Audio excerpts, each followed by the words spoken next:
All right, whenever you're ready. In this week's Torah portion, Parashat Vayigash, we read the cathartic reunion of Yosef and his brothers. Yosef, the viceroy of Egypt, is standing there. His brother Yehuda approaches him and pleads on behalf of Benjamin. As we read this parashat, sorry, let me start from the beginning, okay? Let me quickly disable all the notifications.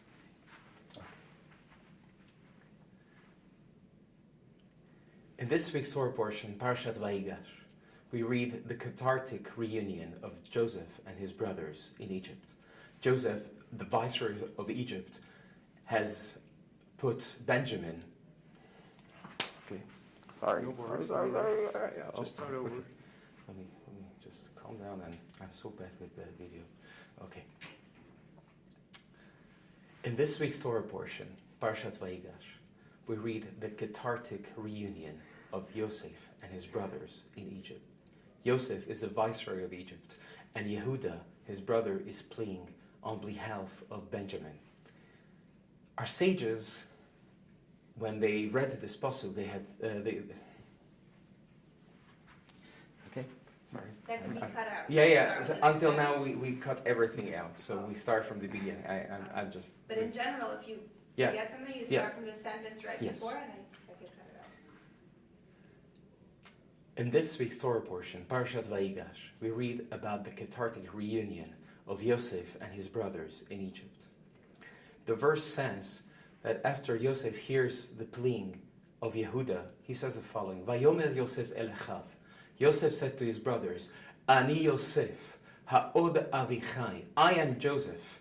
Is my father still alive? Velo yachlu echav la'anot oto. And his brothers couldn't answer him. Ki nivhalu mipanav, because they became full of fear. The sages comment on this in Tractate Chagiga in the Talmud, and they say the following: Rabbi Elazar, ki matei lehai kera hachi hai bachi. As Rabbi Elazar used to read this portion, and he reached this verse, he started crying, and he said, "Uma tochacha shel basar v'adam kativ ba." We read here about the rebuke of a man, flesh and blood. Velo yachlu echav la'anot oto, and his brothers could not say anything to this rebuke. Ki nivhalu mipana, because they became full of fear.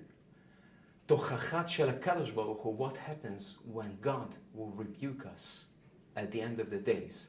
Al achat kama dekama. How much more so we will not be able to answer him? And the question is, where do we see here any rebuke? Does Yosef say any rebuke to his brothers? The short answer is, the biggest rebuke Yosef could have said is, Ani Yosef, od avichai, I am Yosef. Is our father still alive? When Yehuda is pleading to Yosef, he says, if Benjamin will be taken to captive, his father will die. He already lost a son, and he will go to, his soul will descend to deep down. Yosef, he says, I am Yosef. Is our father still alive? What is the biggest rebuke in life? When one faces you with your own inconsistencies. When you are pointed out that what you were said is just simply not in consistence with whatever you do, this is the biggest rebuke. This is what we have to be afraid of.